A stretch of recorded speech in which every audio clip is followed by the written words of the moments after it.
Welcome to Lions Love. I'm your host, Kelsey. This is my husband, Sam. Hi, everybody. He came on today to help me out. It's our bedtime, actually. No, he came. I asked him to do this with me because we just be having these deep intellectual conversations on our car rides. So honestly, this is the second conversation we're having again. But I was like, we gotta sit down and do it because it's fresh on our mind. We just got done talking about it, but in the future we need to do it in the car, like the video. This is why I drive slow, and you complain that I drive slow. I was thinking about that earlier. Actually, I was like, you know what? It's a journey, a beautiful journey to be in a car with you driving slow. All these people passing us, but they have no idea we're having this great conversation. You know, I need that on a t-shirt, so next time when you say I'm driving slow, I could just pull out the t-shirt. Because you just said it's beautiful when I drive slow. Okay, so what do you want on a t-shirt? That it's beautiful that you drive slow. Okay, I'll make you a little sign. Put it in your Because that's car. what you just said. You said it's beautiful when you drive slow, but then you complain that we stuck in traffic. Anyways, this is the double-edged sword, so just find the beauty in life, okay? Well, the take for today was in Matthew chapter 5. And I asked Sam, I said, so we're going to do it again. So, verse 40 says, "And if anyone would sue you and take your tunic, let him have your cloak as well." In other versions, it talks about if they take your shirt, let him have your coat as well. So, same thing, just different lingo here. So what does this mean to you? Is that taken from Matthew? Yeah. Oh, okay. All right. Because you just said 40. So. I said Matthew chapter 5. And then I went to verse 40. Okay, anyway. So what's your take on that? Read it one more time for me. And if anyone would sue you and your... Oh. Okay.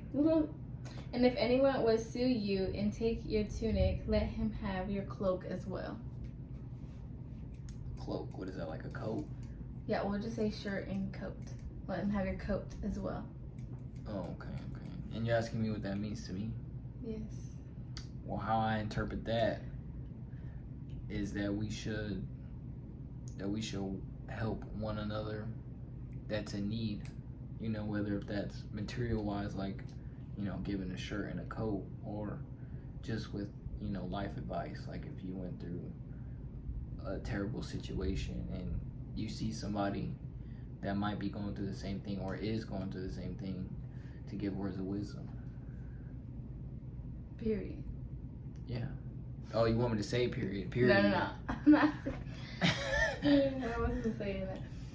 Well, what came about from it was that there's so many different ways to interpret this verse. And what I felt like it really came down to was whether you're looking at this circumstantially or not. Let's just take it that way first. Okay, if someone is going to take your shirt, let's say you're wearing the coat already, and they're coming here to take your shirt, well, you might as well give your coat too, because that's the first thing you're taking off, right? So you're like, if you're really in need of my shirt, you're probably in need of my coat too. So I'm just going to give it to you. And then there lies that aspect of, okay, now I'm placing this giving into my hands, of giving it to you rather than it being robbed from me. And if you're really taking it and this is your need, like I really don't need it like that as much as you do. If you're forcefully taking it from me, right? I mean, this is circumstantial, I feel like, but you know, that's kind of like a debate for another day. Along with this is more, I feel like, comes to faith. So, okay, yes, you're taking my shirt, but I'm giving you something that's better, that's going to cover you. And this could mean, yeah, with the coat, but also cover you. The faith that I have that you may not know I'm giving to you, whether you realize that or not in that moment. And that faith that I'm giving to you, that you're receiving, takes none of my faith away. It's like that cup runneth over. I feel like that's the symbol here, is I am sharing my faith with you willingly. And I think it's that representation too. Like what a cloak represents is that you have, I wrote it down, the power of God resting on you.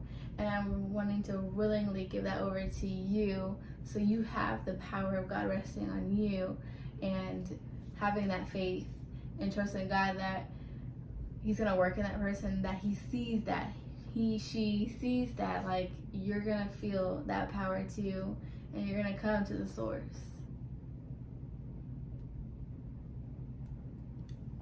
Very good, wordy explanation. Okay, thanks. Yeah, that was Matthew. And it just came to me, and that's what sparked our conversation. So until next time, in the car, but peace. See ya.